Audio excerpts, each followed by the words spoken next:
Warning: the following episode discusses graphic content some audiences may find triggering.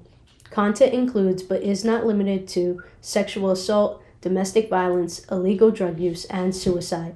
If you or anyone you know has been a victim or in need of help, please reach out to the appropriate parties or contact your local authorities. Please remember, I hear you, I stand by you, and you are loved.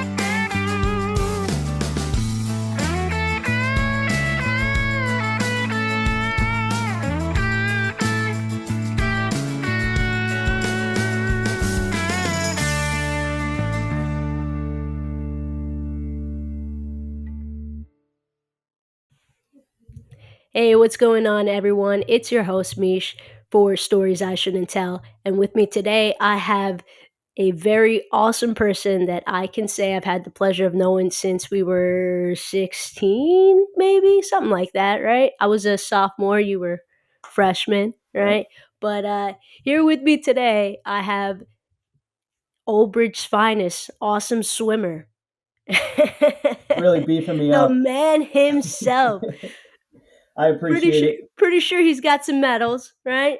Yeah, yeah. One of my school records just got taken down, so it Oh, we is. won't talk about that. We won't That's all mention right. that. But a breaker of records, Mr. Nick Coach Russo.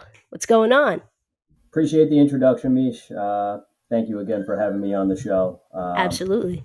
Just a little bit about myself. My name's Nick Russo. Uh, like you mentioned, I had the good fortune of going to high school with you. Year younger. I think we had math together, and that's kind of where we met.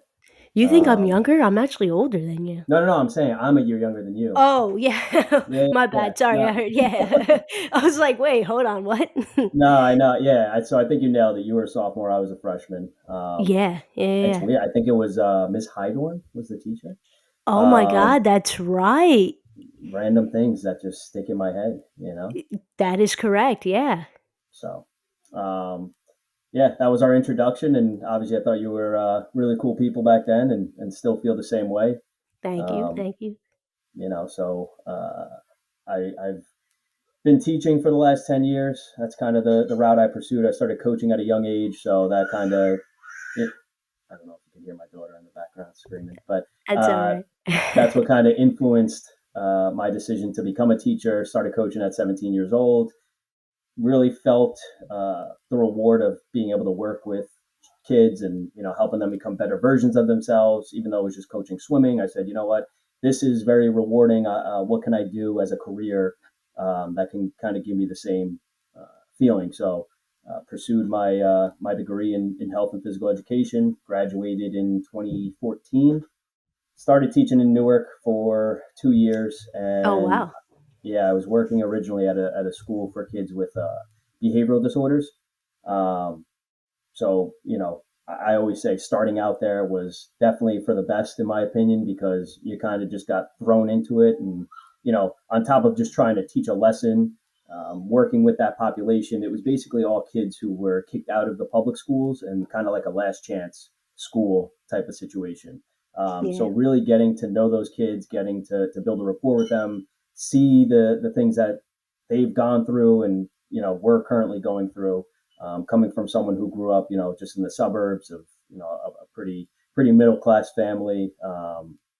It was a really eye opening experience. And then Sure. after 2 years, I didn't leave because of the kids. Ironically, they were fantastic, really rewarding. But unfortunately, the administration kind of drove me away. So I left there. The school ended up closing down a year or two later, Oh, and then wow. I've been teaching in East Brunswick, the rival to our high school, for the You last turned eight to the dark years. side. Yeah, Now I you're was breeding winners over there. doing my best. That's all I could do. But I laughed because when I first got the job, a couple of my buddies were like, "Ah, you're a traitor. You're a traitor." I'm like, "Look, I went on 2 interviews at our school, and they swing and a miss, so that's fine." Damn. And to an extent, I'm kind of happy it worked out that way. I didn't have any connections at the school I work at now. It's, there's no nepotism or anything like that. Not that that would have been the case in Old Bridge, but, graduating from there, I feel like they tend to show a little favoritism, which is fine. I know people I graduated with that went back to Sure. work there. But just for me personally, it was nice to kind of leave and build myself up and, you know, have the reputation I have now in my district. Hopefully I'll move up to admin and all that stuff. So I'm sure you will. You have a very great, head on your shoulder there, and yeah, you're a likable guy too, very likable. So, appreciate it. Appreciate it. I and try you're my funny. best. You're pretty funny. uh, you know, my personality has always been something that I felt made me unique, which is part of the reason why I started using social media during COVID. I was checking in with my students and saying, what are some things that you miss about not being in school once they closed everything down? And they said that person to person connection. So, I'd always try to give them ways. I'm like, you guys all have cell phones, use FaceTime. And I teach freshmen. So, it's not unheard of. Actually, it'd be unheard of if they didn't have a cell phone. So I would give them, ways that they could communicate with each other, even if they couldn't see each other in person. And that's when I started making the Instagram account, and then started making the TikTok, and you know, just based off recording myself lip syncing or trying to make jokes.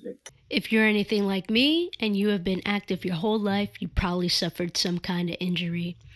Maybe one that still gives you some trouble and just won't go away. I want to share with you a product I've personally been using by Amino Asylum. This site is great. They have all different types of peptides, but the one that I love to use is their BPC 157. Specifically, BPC stands for Body Protection Compound and is used to promote the healing of different tissues, including skin, muscle, bone, ligament, and tendon. This stuff is great. Since using this product, my knee has been holding up through some tough workouts.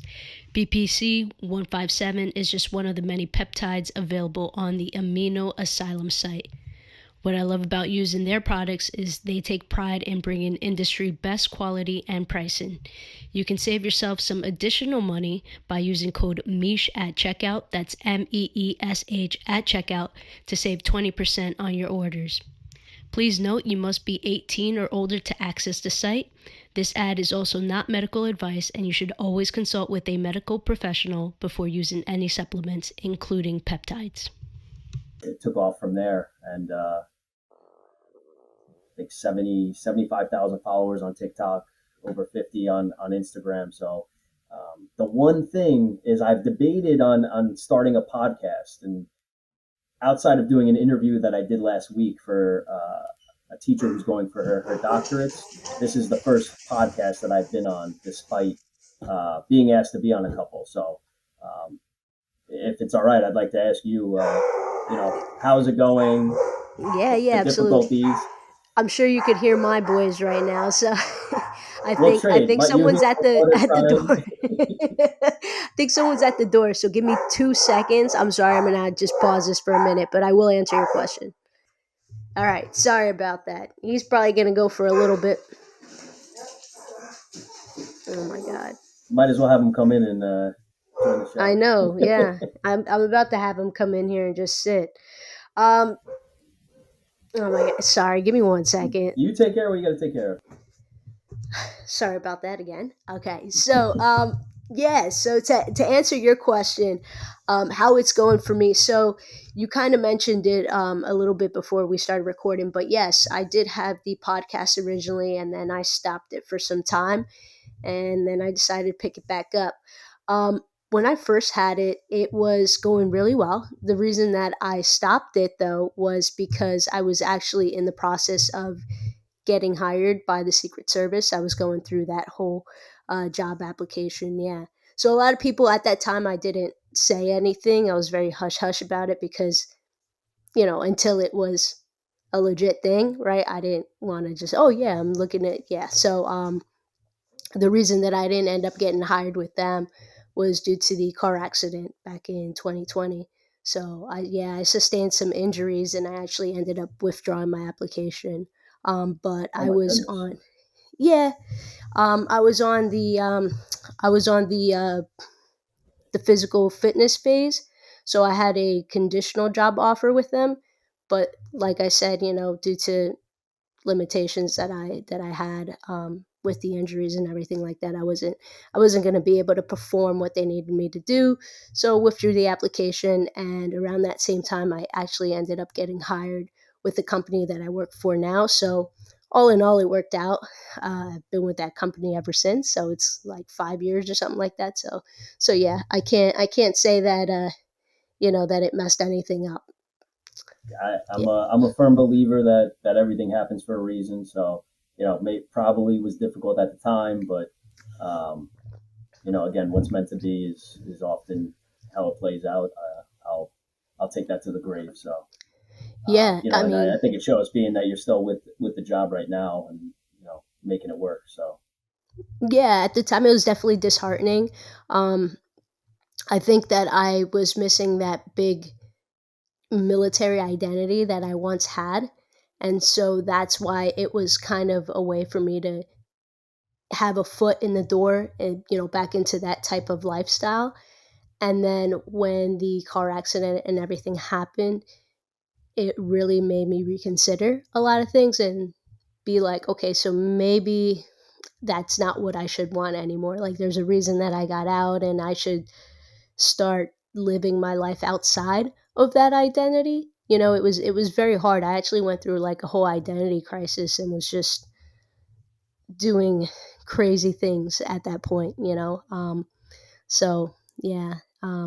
and I mean that I can only imagine that could be difficult because I don't know exactly how many years you served, but that pretty much becomes your whole life. So naturally, you adopt that identity, and then I hear stories. I have the utmost respect for our service members, including you, of course. So thank you for that. Thank you.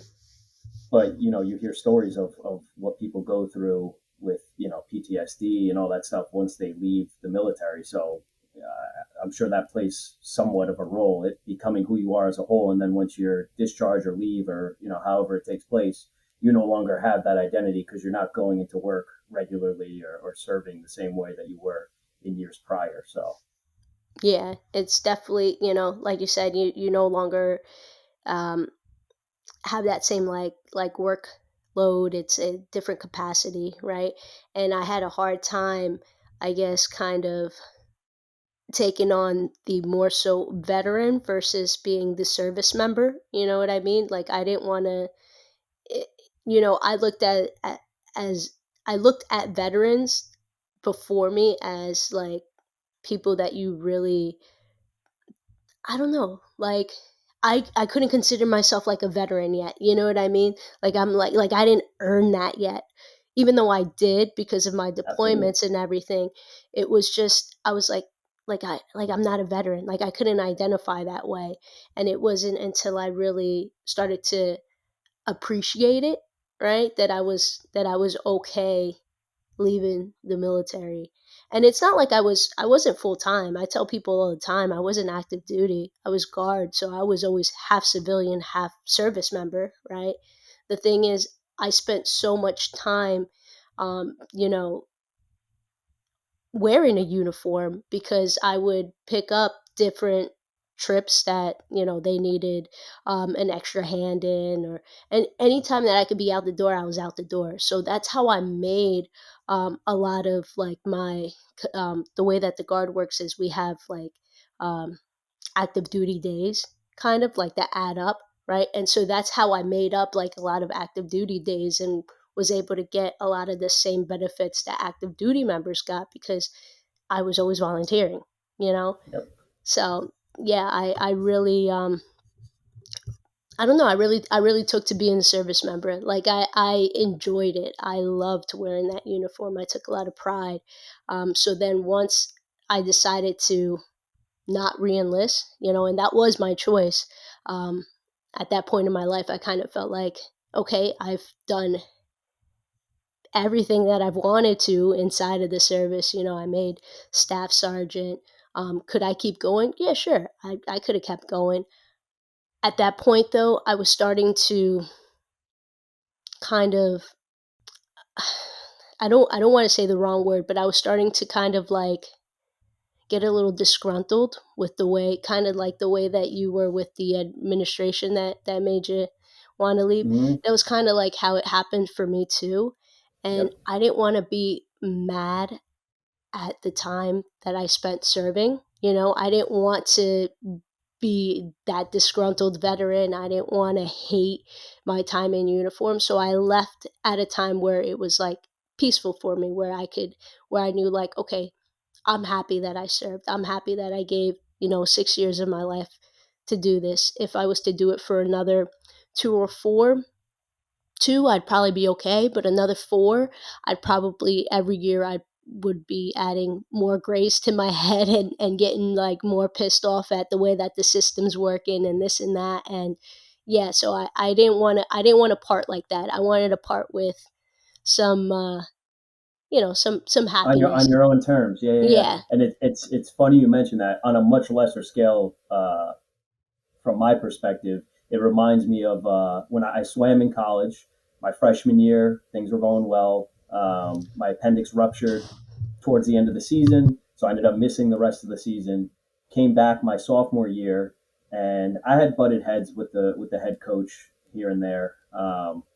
He was I guess a different style than I had been used to between Old Bridge and the club team that I swam for. So we butted heads here and there, and I ended up quitting my sophomore year because I was there on an academic scholarship. So as far as priorities go, I wanted to focus on that. And the biggest point, like you mentioned, is I the sport of swimming for me personally has meant so much to my life across the board that I told myself, let me get out of it before this coach spoils it for me Yeah. and gets me to the point where I hate a sport that has brought me so many memories, so much joy, and essentially would have ruined all of that. So could I have stuck it out for my junior and senior year? Probably.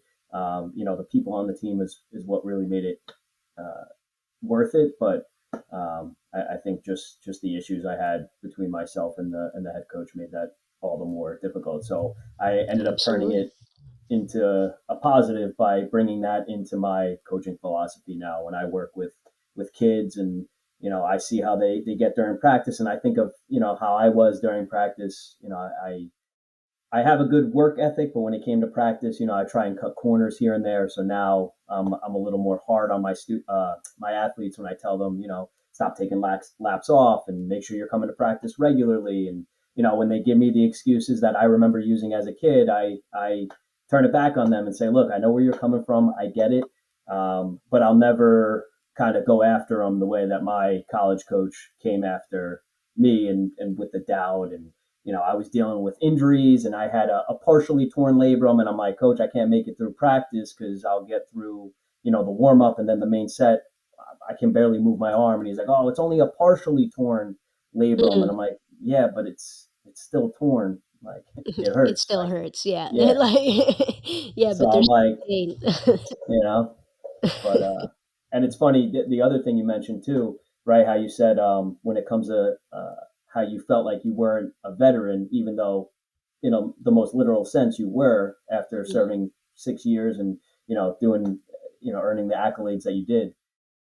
We talk about that in my health class too, stereotypes, right? You felt, you had this idea of what it means to be a veteran based probably off what you saw or see other veterans. And, whether it's because you're on the younger side or whatever the case might be, is probably why you felt that way. So, Yeah. that's one of my favorite things to talk about when we go over that in my health class, just talking about stereotypes across the board and kind of It's where we interesting you learn. covered that in health.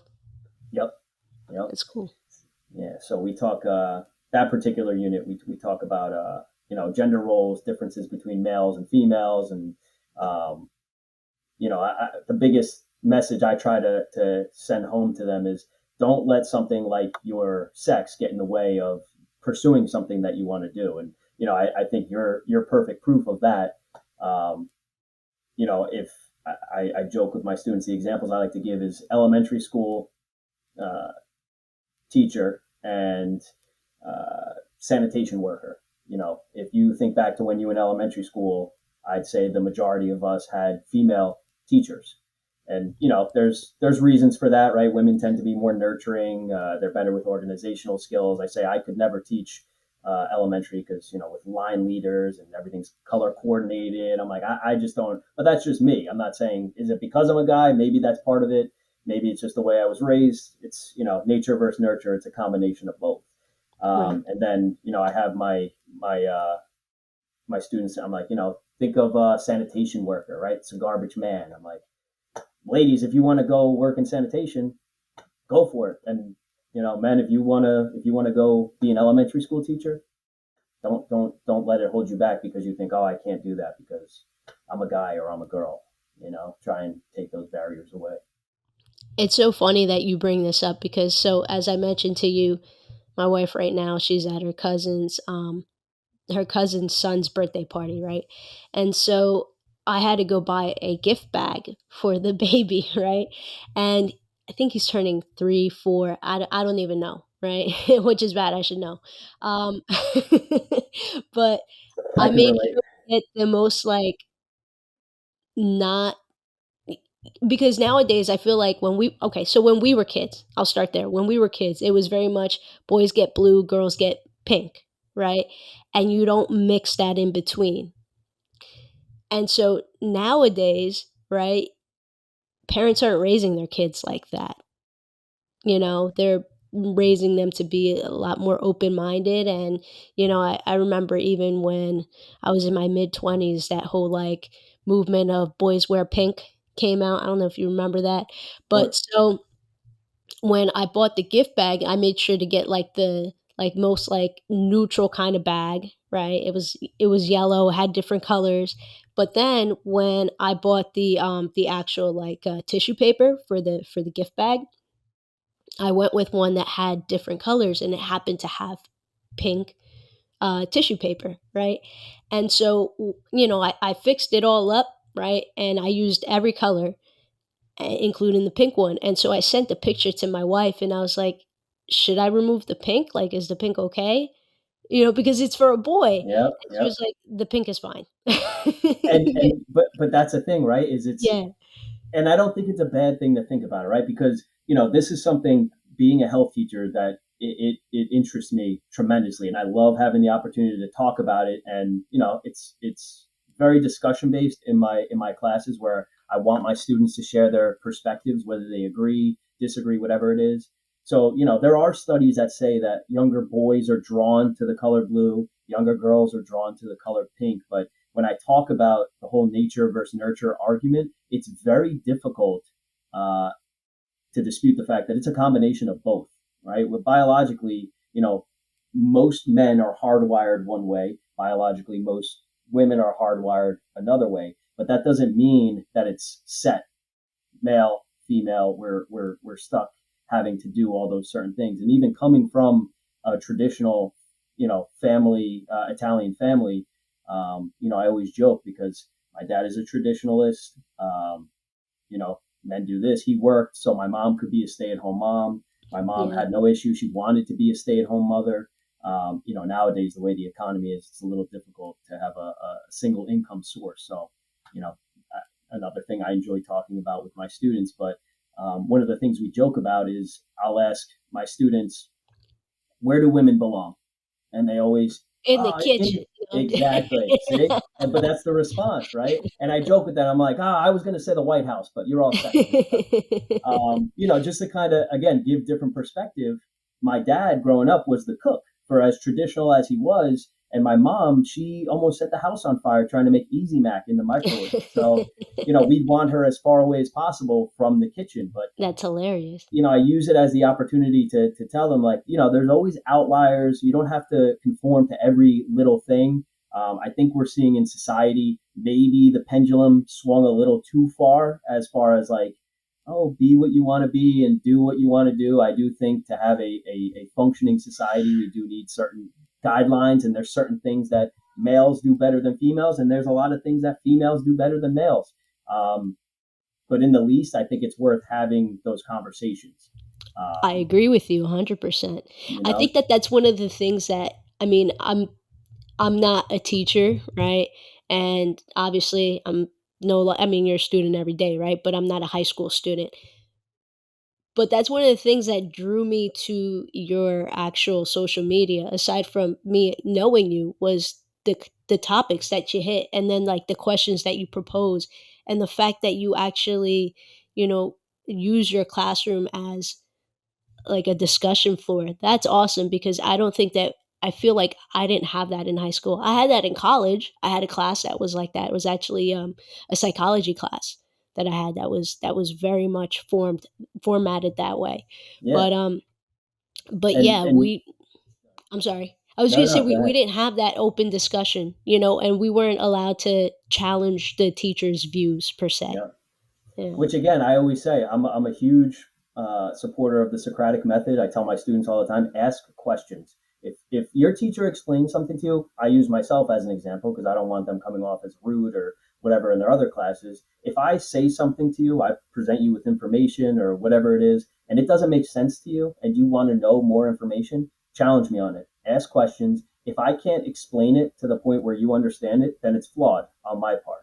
If I can't provide enough evidence or information or whatever it is, then that's a flaw on my part. And kudos to you. You can ask questions and be respectful about it, right? Because we tend Sure. to get this idea that, oh, if a student's asking questions, they're just challenging authority or they're challenging. It doesn't have to be the case. Are there cases of that? Absolutely. I see it all the time working in a high school. Right.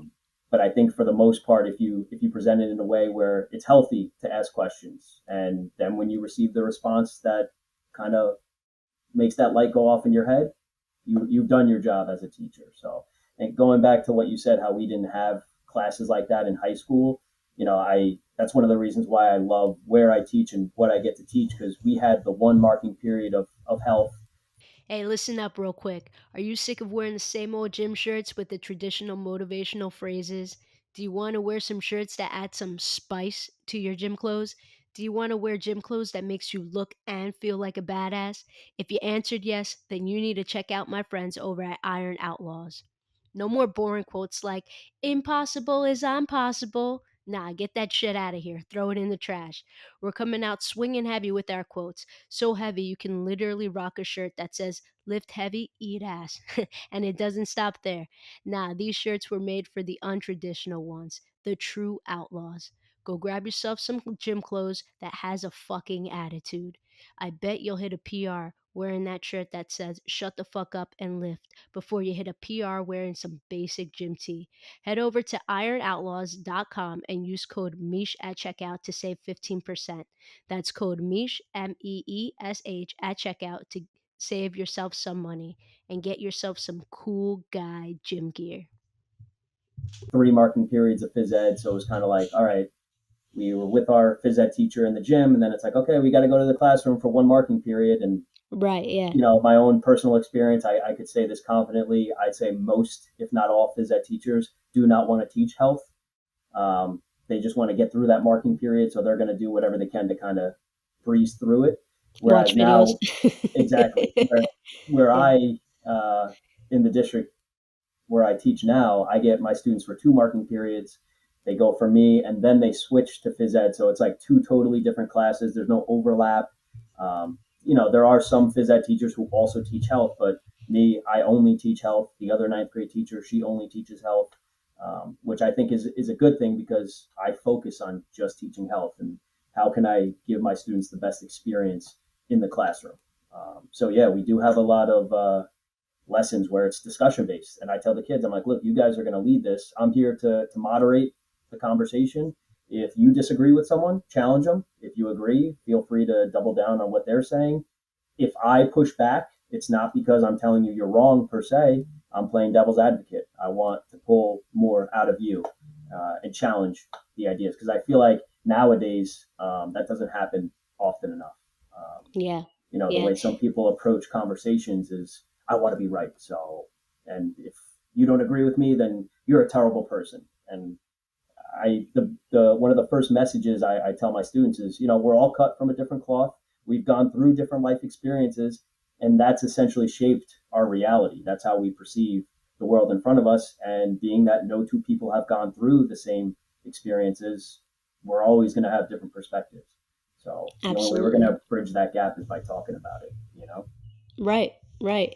I want to touch back on something too that you mentioned about asking questions and it being healthy. It's so funny because again, I guess growing up the consensus for us is if you ask questions, you're challenging authority, like you said, right? And even the military was very much that way up until when I was going through so before I became a sergeant, I had to go through what's called Airman Leadership School, and it's constantly changing, so I'm sure that the lesson is different now from when I was taught because I went through it back in 2017, right? So nearly 10 years ago. Um, anyway, what I learned was that those people, because I used to find people that would ask too many questions as annoying. I'd be like, just shut up and color. That's, you know what I mean? That was very much like, yo, shut up and color. Who cares what color it is? Just fucking color. You know Yep. what I mean? Like, stop Yeah. asking why it's brown. Stop asking what. Just fucking do it. You know. And I ended up learning that no, like the military wants people that ask questions. Why? Because those are critical thinkers. Those are the ones who are gonna help you get out of a mess, because they're going to question something and be like, well, like, why can't we do it this way? If this way is more efficient, it's more effective. You know what I mean? As Yep. opposed to the way that's, the more drawn out process or the I way that mean, we've look, been that's how doing you it for get fire, decades. right? Friction. It seems like friction. You're just pushing back, and there's Yeah. been several situations where students have asked me questions, more so early in my teaching career, um, where they were like, "Oh, well, you mentioned this. How come?" And they've asked a question. I'm like, "You're right. I I I don't know. I can't explain that. So then I have to go look more into it, and obviously now I'm able to explain things in more depth, which is nice because I still get those questions from students, but I'm able to answer it on the fly. So um, the biggest thing, like you said, is being able to ask those questions allows for you to show like you're being a critical thinker. You're not just kind of all right, get in line and go with the status quo and walk in lockstep with what you're supposed to be doing. Hmm. And Yeah. I think over the last couple of years, especially, there's been many eye-opening experiences for people where they've started to ask questions. And I personally, a lot of people have different opinions on it. I think it's healthy. I'll always say it's healthy to ask questions. I do Never, now. I right? agree with that. Yeah, I do now.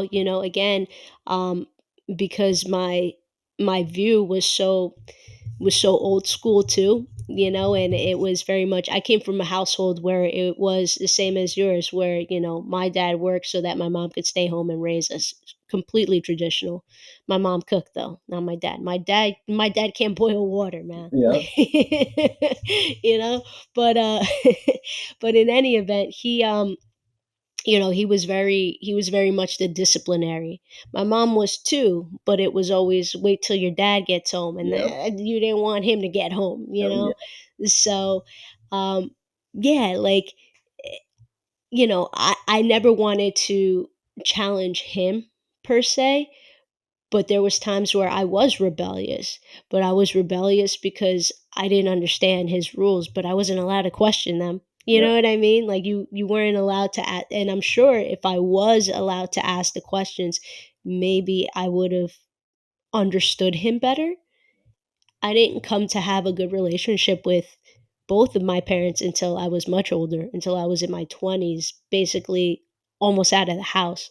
I mean, I left for the military at 23, and that's kind of like when I started to be able to, be on my own and stuff. But the thing is, again, I was guard, so I would end up coming back home, and where I would go is back to my parents, right? yep, So they would try to, at that point, they kind of knew, like, all right, I'm an adult, I can, make my own rules and decide, what I want to eat and when I want to do my laundry, kind of thing, but again, still a very traditional household where they wanted to know where I was, and I had yep, I had different rules growing up that other people didn't. And as much as I wanted to question my father, I just, I would fight with him, yep, but I was never, even if I asked a question, I wasn't going to get an explanation I was Yep. going to get Because I because said I said so. so. Yep.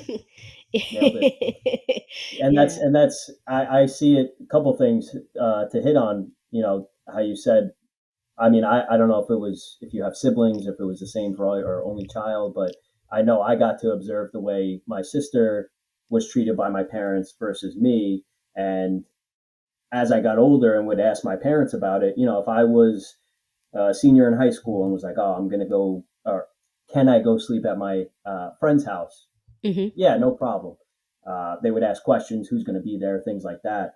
But in some cases, if my sister was trying to do the same thing, it would be a no because are there going to be bullies there and things like that? And my dad fortunately was transparent, where he would just say, yeah, it's a double standard. I care more about the safety of your sister. Is she less capable of protecting herself? Debatable, but that's one of those double standards that Right. even now being a father, I kind of understand, and that's why a lot of it resonates. I joke with my dad all the time. Growing up, he was always like, "You'll realize someday. You'll realize someday." Whether he was punishing me or we were butting heads, whatever it was.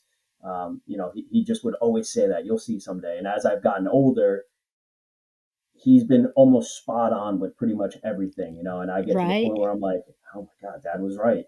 He was right Yeah. about this. And again, then when we talk about relationships in my health class, I tell them, your parents are there doing their best to try and raise you. And yeah, obviously there are some nightmare stories that I've heard about students' home life and things like that. But by and large, parents are just doing their best to help raise their children to be productive members of society. So I always try and tell that when I see parents on back to school night, like, I'm here to help you guys just as much as I'm here to help your kids. I want you to have that relationship. I find it to be more beneficial for me as a teacher if, the student is doing well in my class and there's an open line of communication with the parent. That's always going to help. And in turn, I've had many parents approach me and thank me for teaching what I teach in the class. And they say being that it's coming from someone else other than their parents kind of helps, Oh yeah, for because sure.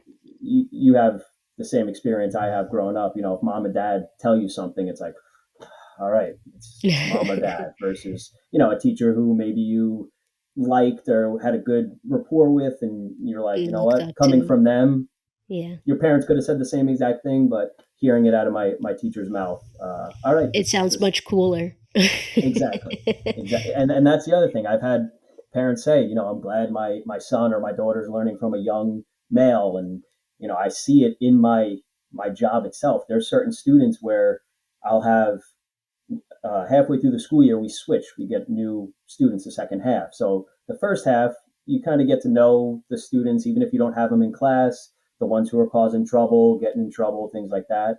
And I've had teachers approach me and they're like, "Oh, well, you have so and so next semester. Good luck." I Yeah. always take it with a grain of salt now because I've found time and time again, whether it's because I'm a male compared to a female, whether it's because I'm a health teacher compared to, they were misbehaving in math class, whatever it is, um, I've never had the same issues that they've had in my classroom. So I do pride myself on my classroom management skills, but I also think that, my personality and what I get to teach are huge factors. I would agree with that. I could definitely see you being a really good role model to a lot of younger men. I try Just yeah. just to touch on that, something I've been working on, and it makes me happy because I know the importance of it, even though it sounds a little cliche, shaking hands. No, it's I true. It's a big thing. right. So I've had students, I make handshakes and stuff like that. That's fine. That's always cool to do. But now instead of giving fist bumps to my students, I put my hand out, they shake my hand, I shake theirs. And if they don't do it correctly, I shake my hand and go, try it again. And you make sure you get that connection, that firm hand grip. Because I'm like, if you go in for, let's A say, a limp job wrist. interview, exactly, and you give them that wet fish, that wet noodle hand, I'm like, Yeah. you're already off to a terrible start. And not Yeah. only that, again, being the father of a girl now and growing up, if I meet, her boyfriend, if she brings a guy home someday, and he shakes my hand with a wet noodle right off the bat, Even I'm if a gonna have. female shakes your hand like that, I Well, it's think the that same that's, thing. It's the same thing, right? So yeah, you know, yeah, it's a respect thing, and that's one it is. thing again that my father taught me growing up. He's like, if you shake someone's hand the right way, right, and if it's connected, they could squeeze as hard as they want. It's not going to hurt you. But if you're not shaking their hand the right way and they squeeze tight enough, you could do damage to those knuckles. And that's one of the things I actually, if I Uh-huh. have the time to tell the kids, my students, when they shake my hand, if they don't do it properly, I'm like, look, if I squeeze your hand tightly like this, it's going to hurt a lot. I said, now shake my hand the right way. You can squeeze as hard as you want. You're not going to hurt me. And they do it, and it doesn't hurt. And it's like a little bonus lesson that I'm happy I get to do with the students in my class. Yeah, absolutely. And like you said, even though it's such a small little thing, it teaches a lot. It emphasizes a lot. Um, I'm surprised that they actually like will shake your hand because I feel like since COVID, nobody wants to. We are coming out of that a little bit more. I personally, it's one of the things I joked about during COVID when they're like, "Oh, wash your hands for 30 seconds." I'm like, what the hell have y'all been doing before this? Like, go wash your hands. And Yeah. I laugh because my first teaching job, we only got five off days, no matter what, personal, sick, it didn't make a difference. And I was sick all the time because it was kindergarten through 12th grade. The kids are sneezing, wiping their nose, touching all the handles. So it got to the point where I almost wanted to wear gloves. And this is back in 2016. So it was well before COVID or anything, but that's when I started really like it got kind of like OCD where I was washing my hands almost too much. My knuckles were bleeding because I they was were just so you probably dry. had such dry hands. Yep. So I found like the happy medium, and now I wash my hands regularly and I try not to touch my face. And again, these little things, being a health teacher, one of the reasons why I love it is because health, you can pretty much put anything under the health umbrella. So I'm able to kind of open the door, whether we're talking about hygiene, washing your hands, talking about relationships, everything kind of falls under what it means to be health, and that's or be healthy, and that's why again, I'm lucky with the platform I have on social media. I'm able to kind of talk about different things. So even though my niche is teaching, I'm still able to discuss different things. Did you go in wanting to be a health teacher or I'm glad you asked because originally, again, because I started coaching at such a young age, I'm like, okay, what career is similar to this? Teaching, phys ed. You're like coaching education. That's what it is. right?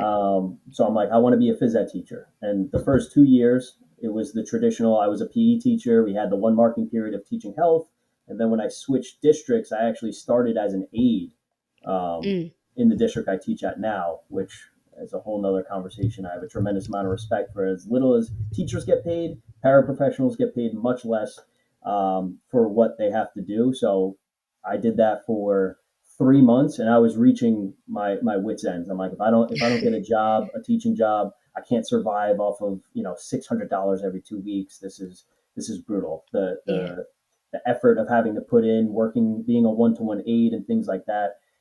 So halfway through the year, yeah, around January, I saw a posting for East Brunswick. It was a health and phys ed job. And I was like, oh, I'm applying. I went right down to the phys ed teachers in the schools where I was at. And I was like, do you guys know what position this is? And they're like, no, we haven't heard of anyone retiring or anything. So we don't know what it is. Interviewed for it with jobs like health and phys ed. They usually have people in mind for those positions. So they are difficult to get compared to like science or math, English. They're always looking Does for the those types interview of teachers. process involve playing like kickball or dodgeball or Would have loved that. that would have been Um, great, right? but it was for a health position. So I'm like, all right, do I want to be a health teacher? Not really, but if it means I'm back in the classroom, it's a full time teaching job, I'm making more than I am as an aide, I'm going for it. So interviewed. The interview went really well, ended up getting the job. And I'm like, you know what? I'll make this work. I'm a health teacher. I can request a change to phys ed when a position opens up. Got through that first year teaching health, got through the second year, positions were opening up, and I'm like, you know what? I love what I get to teach. I have no desire going back into the gym. I was able to coach still anyway, so I was still getting kind of that athletic or that competitive nature. But I was like, you know what, I'm going to stick with health. And sure enough, here I am 8 years later, doing the same thing. And now the hardest decision I have to make is, do I want to leave the classroom to potentially move to admin, or do I want to just stay teaching? Is there more school that you'd have to go to for admin? So I did. I went back in 2020. The biggest thing with me is the whole virtual learning. I just, like, it was bad for the kids, in my opinion. I think it was bad for me as a teacher too. I couldn't get behind wearing sweatpants every day. It sounds great, but I just had no motivation. I was too comfortable. I would be doing things actively to kind of give my students independent work. Like, okay, here, you guys do this, because I didn't feel comfortable talking to the screen for so long and making my students talk to me or try to get them to talk to me through the screen. Um, so, coming out of COVID is actually when I started dressing the way that I do now, that people tend to comment on. Why do you wear a shirt and tie? Why do you wear Sharp. vests, blazers? And I like it. But the Yeah, biggest look reason I sharp. like it, besides being different, is it's not comfortable. So when I'm wearing those clothes, I know, okay, I'm in the zone. I'm working now.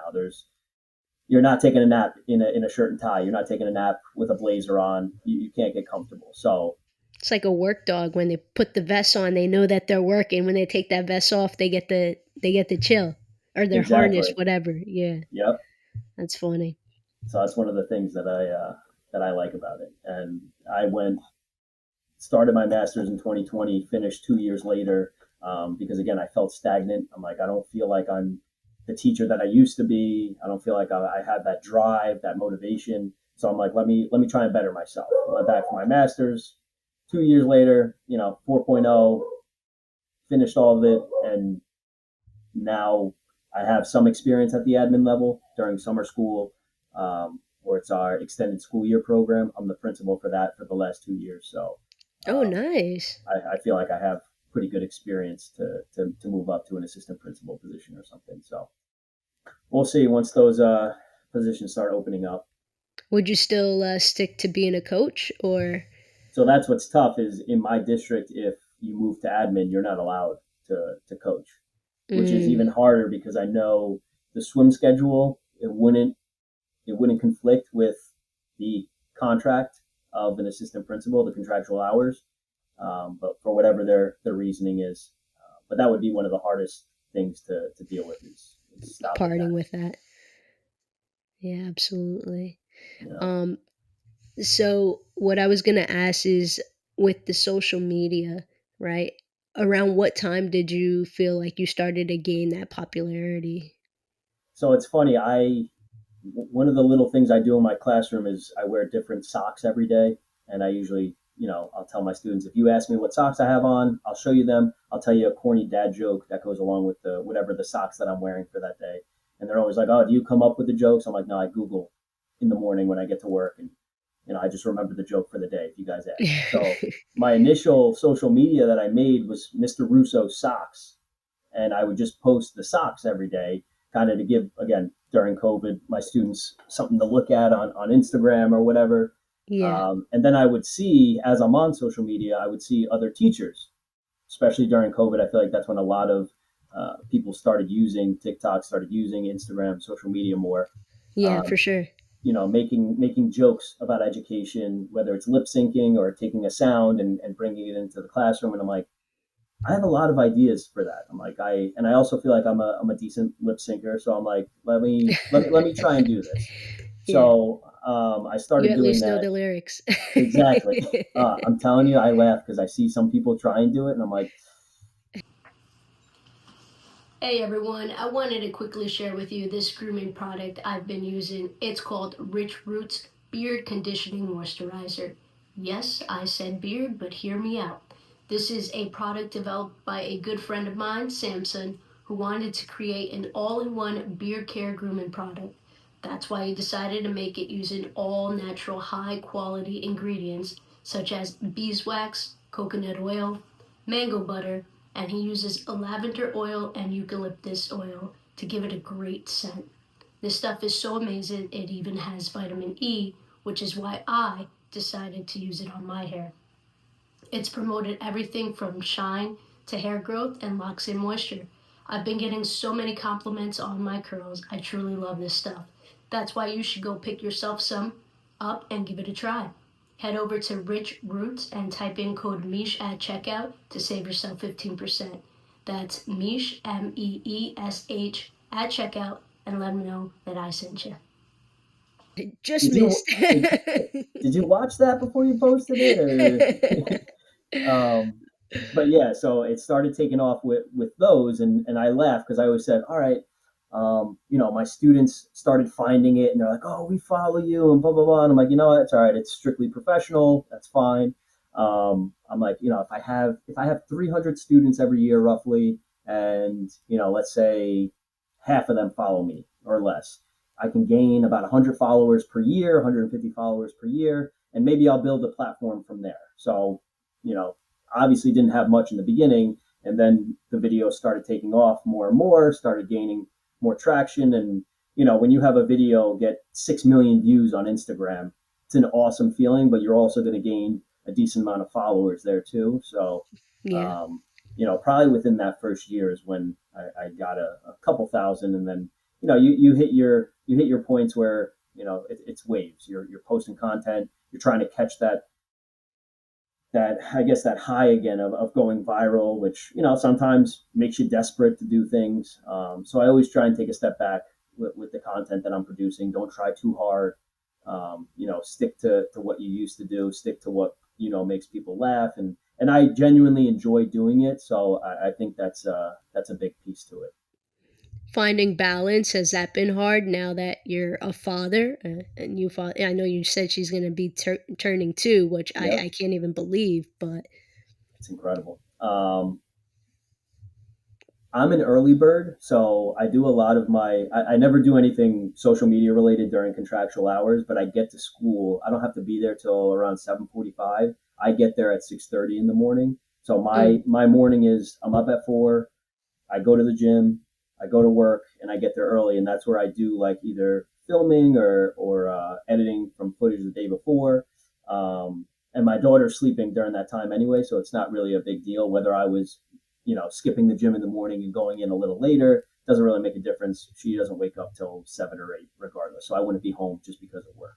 Um, After work, I used to stay probably a lot later than I do now. There are still some days where I stay, half hour, 45 minutes after work.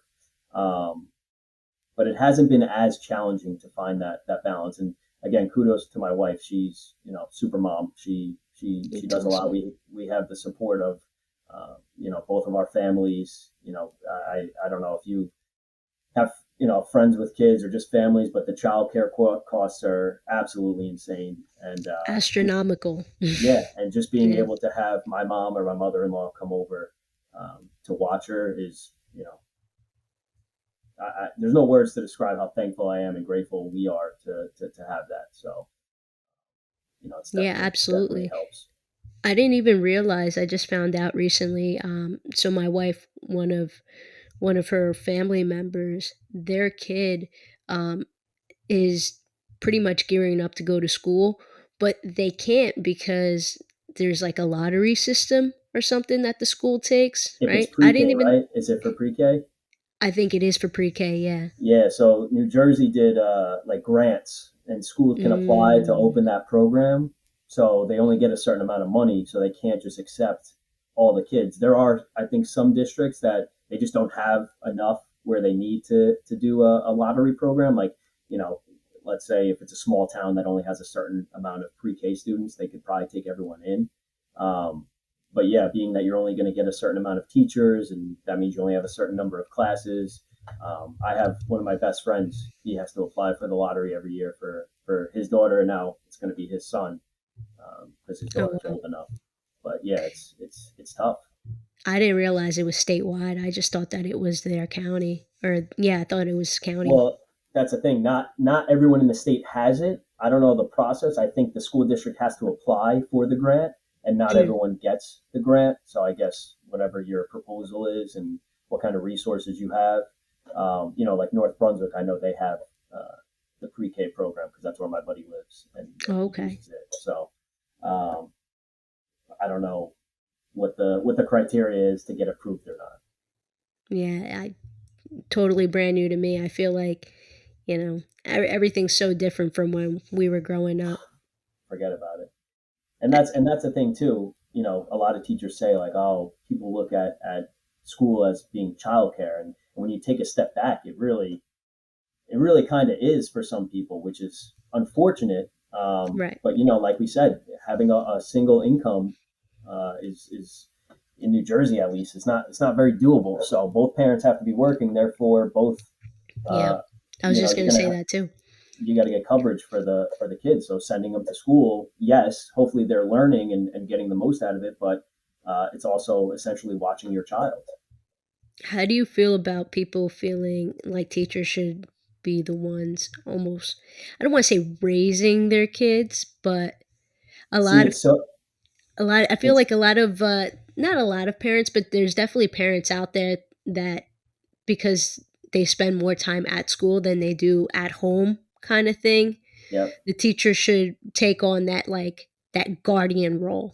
yeah, and I think most teachers want to protect their students and essentially do what's best for them. But every teacher that I know, we understand the boundary. Like we're not their parent. And I think that's one of the big things that's been happening the last couple of years in New Jersey is one of the policies that Phil Murphy initially said was a requirement for school districts was that parents are allowed, or I'm sorry, teachers are allowed to withhold certain information from the parents, which I'm vehemently against. I don't think there should be anything, if a parent asks a question, I don't think there should ever be a scenario where a teacher would have to lie or hold back information. I understand the examples that they use for students who they think might get beat at home or things like that, but we're also mandated reporters where it's our job where if we do think they are getting abused at home or something like that, we have to report that. So it's not even Right. a matter of keeping it a secret. We would just have to tell someone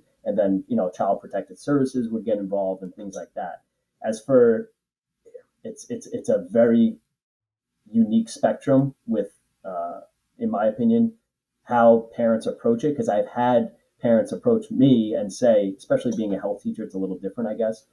You're teaching them things that I'm not comfortable having those conversations, and thank you for that. And I don't know how you talk about these topics and be serious about it. And obviously, I like to make jokes, with certain topics. But for example, we just went over abusive relationships and we talked about sexual assault. And I tell my students, I know we joke about a lot of things, but this is one of those topics.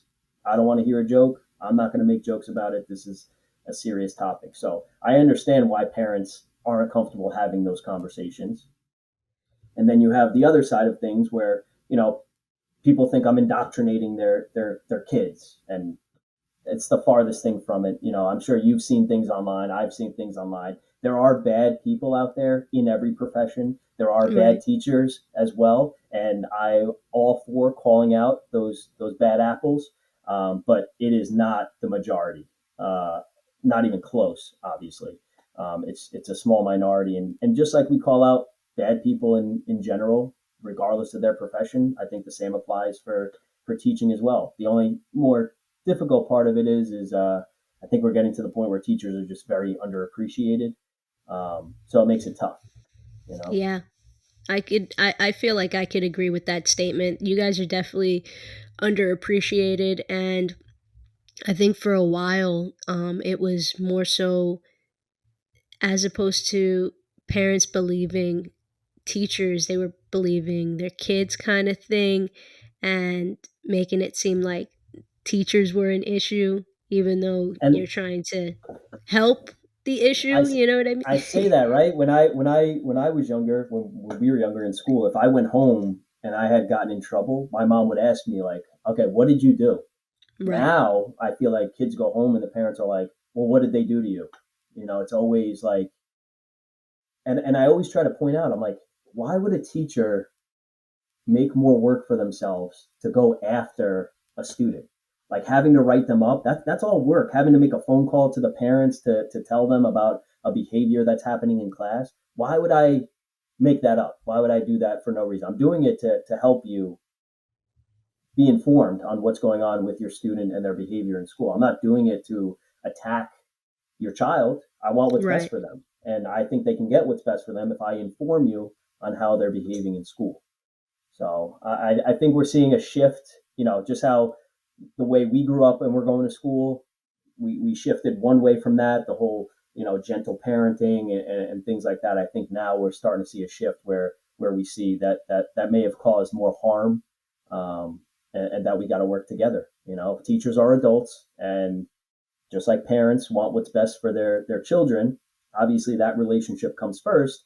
Teachers also want what's best for their students, who are the children of other parents. So again, by bridging that gap, I always try to be in good standing with the parents of my students, because I think when we work together, it's just to the benefit of me, them, and obviously most importantly their kid. So why would you Yeah. not want that? I think it's acknowledging too that we're all just trying our best. I mean, for a lot of these, parents, it's their first time being a parent, right? You're probably teaching their firstborn, you know?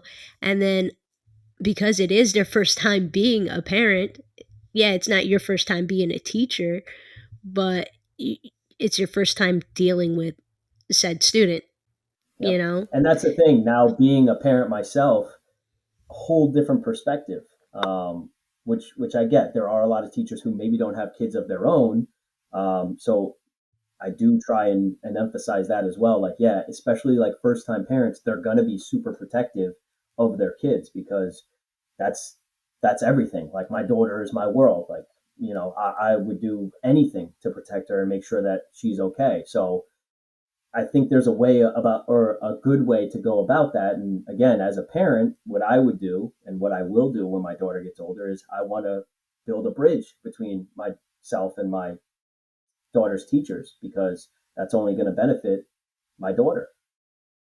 If I trust you, the hours that you're with her, and then I can, reinforce whatever it is that's going on at home. I can tell you, some of the things we're working on at home, and then maybe you can, implement that in the classroom. It's just a win-win all around. So it's definitely tough, because then I say too, there's no blueprint for parenting. Right. Um, you know, Uh, yeah, there is no blueprint. And it's so funny that you say that because I literally just thought about a meme that I saw probably a couple years back. And it was basically about how when we were kids, our parents were kids too. Like a lot of them were in their early 20s, late yep, 20s, you know? And so they were just trying to figure out life also, and I feel like that's still relevant. It's still like that. Granted, people are having kids a little bit later now. I believe I heard that somewhere that yes, most but it's yeah, still the same type of mentality, right? right. What It's first you time know, being a my parent.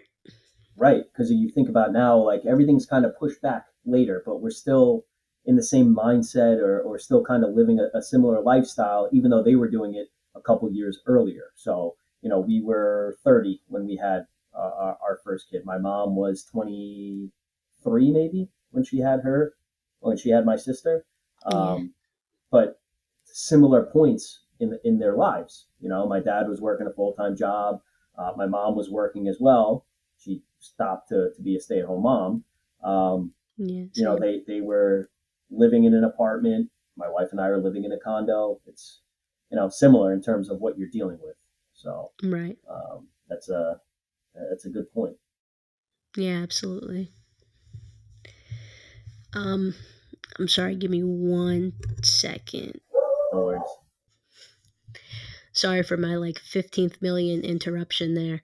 Um I appreciate it. So, when it comes to cuz all right, one reason that I really wanted to have you on is I know you personally and you've become such a popular guy. You're this, you know, yeah, you're the social media figure now, you know? So I wanted to ask, where do you see this going?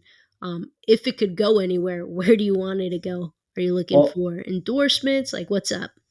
before I touch on that, I do want to mention, I have, being that my students find my social media page, one of the biggest things that they come and say to me is, "Oh, you're famous, you're famous," and I tell them I'm not. and similar to how you mentioned that, it's great, but on top of emphasizing to my kids, like, don't base your value off the number of followers you have on social media or how many likes you get on a post. I think that's extremely important. Even though I have, The humbleness of this guy. but it's true, because listen, I It use is. myself as an example. Like, I'm very proud of the platforms I've built on my own, and I've never done like, those corny giveaways like, oh, make sure you tag 3 people and share this on your profile, and you got to make sure you're following me. I've always, kind of, I pride myself on not having to do that. People are following me because they genuinely like the content that I make, and that means a lot. But I also tell my students, I'm like, no one's ever come up to me in public and have been like, "Hey, are you Mr. Russo?" Like, oh, so I'm like, what does it mean to be famous? Like, Right. what is the criteria? Does it mean I get recognized out in public? Does it mean I have a certain amount of money? Does it mean I have a certain amount of followers? So that's one of those questions that I feel like I could actually like build an entire lesson around in my health class. Like, what does it mean to be famous? Let's break it down, because people probably have different definitions of what that means, right? You look at someone like a musical artist or an entertainer, obviously a lot of people know who they are because they get a lot of exposure. But there's probably people, but then you look at, they're rich, but there's a lot of wealthy people out there who fly under the radar and no one knows who they are, but they've made their wealth doing whatever it is. So is it Those are money the that best makes you ones, man. right? The smart ones, man, they don't have to Yeah. deal with the drama. They just kind of lay low. And they got private jets and they're, Kudos to you.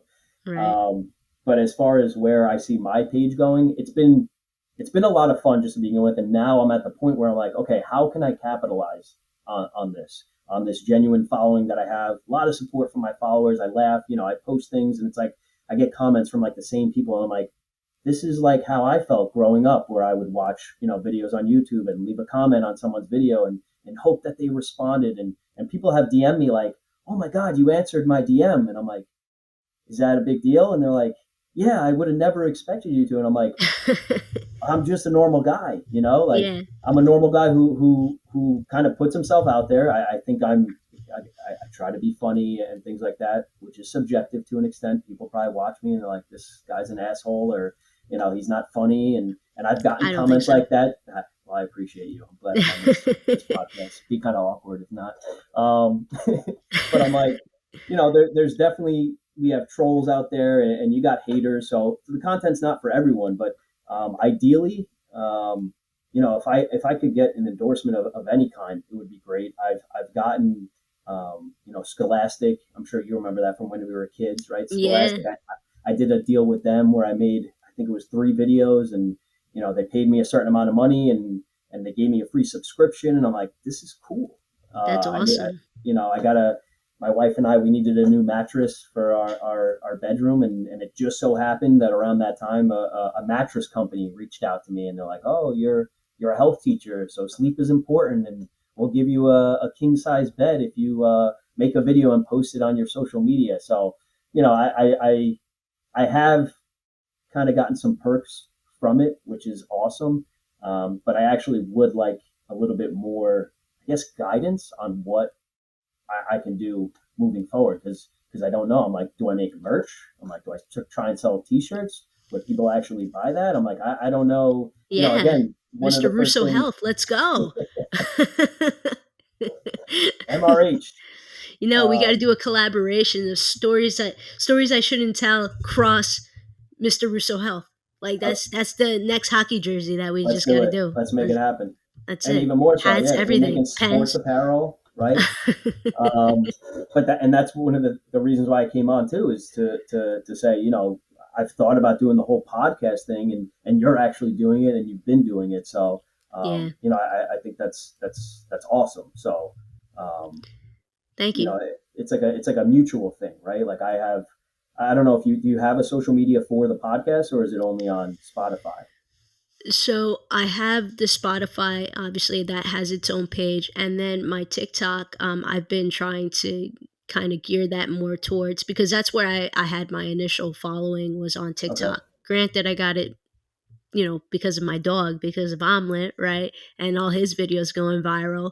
But yeah, that's where I have, a good amount of followers. So I was like, all right, let me just push all my content for the podcast on there, and then my IG. So the advice that I got was focus on one. Hmm. Focus on one platform, and then once that one's built up, then you go ahead and kind of transition to the second one. Um, so because I already, like I said, had that foundation on TikTok, I'm trying to just build that one up. It's not going great. I haven't. I'm not gonna lie to you. It's very stagnant. I'm happy to announce my affiliation with a fitness company that offers revolutionized fitness gear. Goblin Gear offers wrist wraps, elbow wraps, sleeves, straps, belts, and even apparel. The color schemes are out of the ordinary, so you will feel extremely confident rocking this gear, and you're sure to stand out at any gym.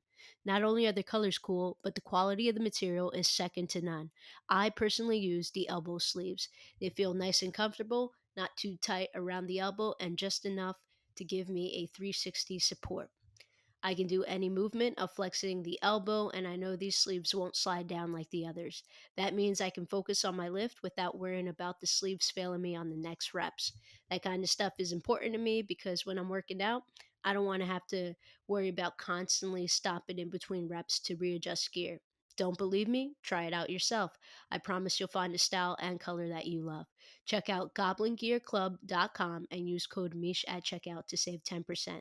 That's code MEESH, MEESH, at checkout to save 10%.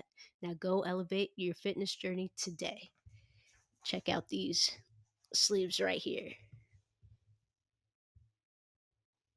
They'll have I think it's 17K from COVID time, right? Yep. At one And point, it was closer to 19, but throughout the years, people fell off for whatever reason, But, and sometimes their accounts get removed as well, or right, they delete their account. So it's not even someone right. deliberately unfollowing you. It's Yeah, they delete the exactly. app or whatever it is. But and that's another thing. Another key piece is what platforms are being used. Like TikTok was huge during It was COVID, huge. and Yeah. even like some of the payouts that they were giving, based off the videos, was the amount of views you got, or how long people watched the videos. And I think it was last year or the year before they changed how they pay out, where now your video has to be over a minute long. Yep. And I think that's a big challenge, right? If you're someone who does like lip syncs, well, the sound bites aren't typically a minute long. They're a couple seconds, 5 to 10 seconds, and how you can't monetize that. So Right. And I know people don't want to watch a video for a minute, our attention spans are dwindling more and more. you And know. social media is playing a role in that. I tell that's one of the Scroll. things. That's it. Yeah. Just, This you didn't know. get my attention. Next one, next one, next Yeah, one. exactly. But You know. one of the things that it comes up on my social media is there are like I guess apps or things where you can upload like podcasts and it'll clip it for you, and then you can Mhm. take those clips, right? So I don't know Yeah, if that's that's what I something use. Mhm. that's yeah. So that's Yeah. awesome. And Yeah. like I try, obviously I started with Instagram. The reason why I started using TikTok actually was because at one of my students, or one of my swimmers, at the banquet, their senior speech, they called me out and they were like, Coach Russo, you've done so much for me over the years. You've provided me with such great feedback. So now it's my turn to tell you something that you can do better. And he's like, you keep making videos on Instagram. Nobody uses Instagram. Start using start using TikTok. So that's when I actually made the switch over to using TikTok. That was And some free chicken from that student there, man. yep, Gave you a little and that's the gave you a little platform where nugget. I have the most followers on there. So it worked out. I try to use YouTube as well because I know they pay. Yeah. But again, a lot of it is that long form content. And I joke now, I don't have cable at my house. I watch YouTube. I thought about getting YouTube TV, but I'll find like creators 1/2 hour video. It's like watching an episode of TV. Oh yeah. So it's all over the place. But we're in a similar situation as far as that goes. Like, what's the next step? How can we capitalize I think on you'd that? be good as a podcast host. My recommendation would be, you know, don't skimp out on your equipment because there are a lot of people, and it kind of bothers me. There's this one podcast that I do enjoy listening to, but you can tell that their equipment that they're using is not Shoddy. great. Yeah. And so they're also, granted, when you record remotely, like the way we are right now, one person's audio might sound a little bit better, more crisp compared to the other person's, Well, I'm a right? little worried now because you were very pleasant the whole time, and I'm like I'm using old Apple headphones, You're so fine. We're gonna make you um, sound good. You're good. We're gonna edit this to make it sound crisp. Don't worry. awesome. But that specific podcast, like I said, I love listening to their content because it revolves around the sports team that I am a huge fan of. However, it is so painful to listen to them because one person's got a good mic, the next person doesn't, Uh, then the person after that, their mic isn't that good either. And it's just, yeah. So I would definitely say invest in some equipment. You don't need to make it super expensive, right? But definitely, spend a little bread, you know. Noted. And Yeah. that's I bought mics off of like Amazon or TikTok, the cheap ones, and then I'll try to use it, and I'm like, this sounds worse than if I was just using my phone or something like that. Really? If you're buying the really cheap ones, that's what I've done. Okay, So yeah, yeah. I need to take your advice more in terms of This was I getting think $50. yeah, and it sounds fantastic. I didn't think $50 was, breaking the bank. So I'm because they talking. have I've bought like $7 microphones. I'm thinking like Yeah, because a little bit more, at it least looks 10. like the ones that they yeah right. I'm like it looks like the ones that people use, but then you get it and you're like okay, this is like the wholesale fake plastic Yeah. garbage. Oh, It just yeah, I looks know like it, exactly what you're you talking know. about. But there's some people that they'll spend, like, on those little clip-on mics that you're talking about, they'll Yep. spend, like, hundreds. See, and That's too much for me. I can't yep. it I gotta make it make sense. And that's why I've bought like, which is ironic, right? I could have just bought one like good sounding small mic. Instead, I've bought like four or five of the cheap ones, and there are like one or two of them that do actually sound really good. But then the rest of them, it's like, why would I even waste the money on buying this? And it adds up. The three or four that Yeah, I was just sound gonna like say. shit, it's like, okay, well, I could have just bought one really nice one and sounded good for the same price. So I got So both. what I'm hearing is that we need to get you an endorsement for a good mic is, If anyone wants to endorse me for a good microphone, I would gladly accept. make more videos, earn that mic. And that's the other hard part too that people don't tell you about, right? Like companies reach out to me and they're like, "What are you charging for your videos?" And I'm like, the first time that happened, I'm like, "Oh shit!" I'm like, "What I am I can charging?" charge? I'm like, "What do people charge for this?" So Yeah. then you're trying to look into it, and I'm like, I don't want to scare them away. And then you have the companies where you're like, okay, give me an offer.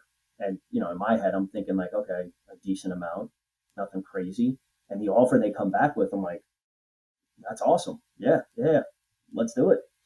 Like I That's said, the cool. Scholastic deal, they $1,500 for three videos, and I'm like, okay. That's I'm awesome. honored that Good for you. Scholastic is asking me to do a video. Yeah. You were my childhood growing up, the book fairs and stuff like that, and read your We magazines had a every whole fair Friday. for you. So That's that was one of the awesome, cool man. ones. Wow, that's really cool. Yeah, man. Well, I know that you also are a little bit pressed for time, so I don't want to keep you too much longer. I know you got a wife and a baby to get back to. Almost Um, bedtime. are you gonna read her some scholastics there? I might, I might. They're in my classroom right now. I got to start bringing them home. Right now, we're still stuck on picture books. Cow goes moo, horse goes neigh, things like that. Do you ever make up your own like dad stories? You know Ever what? I'm talk? kind of disappointed in myself that I haven't like I struggle with that, and I don't know why. Like I'm typically a creative person, but Yeah. I guess trying to come up You're with a scared story she's that's gonna judge you. That's it. yeah, Yeah. this story It's true. sucks, Dad. She can't even talk like that yet. But I'm like, how do I make it appropriate for a 2 year old? Like, Right. it's a whole nother challenge. So Yeah. Okay. All right. Well, you'll get there. I have faith in you. I'm sure like once once she gets older, you'll probably be able to be a little bit more creative. I think right now that's the challenge, like you said. 2-year-old, how's she gonna understand this? But we do our best. That's another thing. Yeah, We it'd be use too humor as much as we descriptive. can. Exactly. That's my thing. I'm like, I don't know who's the antagonist, who's the protagonist. Well, she doesn't give a shit about that at all. Just say anything and she would be happy. So, So sweet. Just talk about fairy tales. yep. Oh, she's That's it. big. She's big Sesame Street, big Disney. So I guess I'll have to start stealing some plot lines and pretending like they're my own. We won't tell anyone. We won't air that part of the podcast either. Good. We'll keep your secret safe.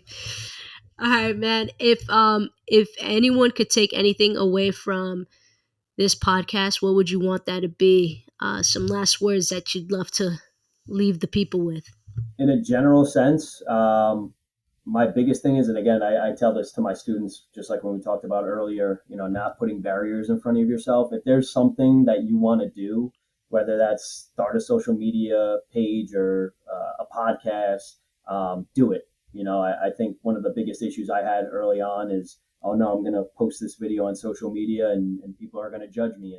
And yes, they're going to, but the reality is people are going to judge you no matter what. So you might as well try and make the most out of it. And it's worked out for me, in more of a positive light compared to negative. There are always going to be people judging you from a negative perspective, but the biggest thing that I remind myself of is, don't take criticism from someone that you wouldn't ask advice from. So if they're talking about you negatively, it's probably because you're doing something better than they are. So, stick with that and let your haters be your motivators. I think those are really good words to actually live by. I like that a lot. So, folks, I hope that you take that advice. If don't take criticism from a person you wouldn't ask for advice. It makes a lot of sense. Where can people find you? So my social media handle is pretty consistent across the board. Mr. Russo Health or at Mr. Russo Health. My biggest platforms: TikTok, Instagram. I'm on YouTube and X as well, but most active on TikTok and Instagram at Mr. Russo Health. Love it, man. And yeah, so that's it, everyone. We're going to wrap up here. Again, you can find him at Mr. Russo Health. Thank you so much, Nick, for joining us. I appreciate it.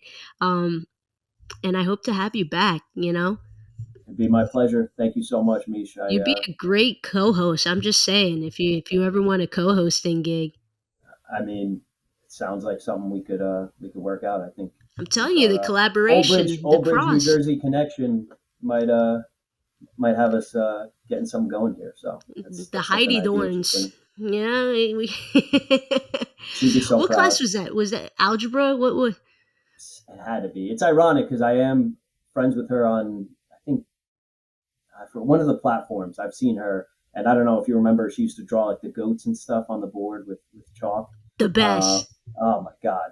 But just Yes. seeing her and knowing that she's still doing that, I'm like, it was how many years ago? 20 something years ago, and I'm like, she's still at it. So, and again, that's something that That was her resonates thing. with me, right? It's the little things Mm-hmm. like that. Like, can I tell Yeah. you all the lessons that we learned in her class? No, but I remember, I remember her incredible ability to draw goats on the That was board. algebra So, two. It was algebra two. Yeah. yep, good call. I'm pretty sure you're spot on Yeah. with that one. Yeah. I'm So surprised I didn't fail that class. She liked me, so that's terrible, she was a terrible at math, but she sweetheart. was great. Yeah. She Yeah. was a Super sweetheart. sweet. Yeah. Well, next time we get together, we'll talk more about her and how awesome she was. Thanks again, Nick. I appreciate your time. And My pleasure. yeah, look forward to speaking with you again. Good luck with everything. And we're going to get you some more endorsements. Appreciate it, Mish. Thank you again. Can't say it enough. Absolutely. Take All right. care. Peace, everyone.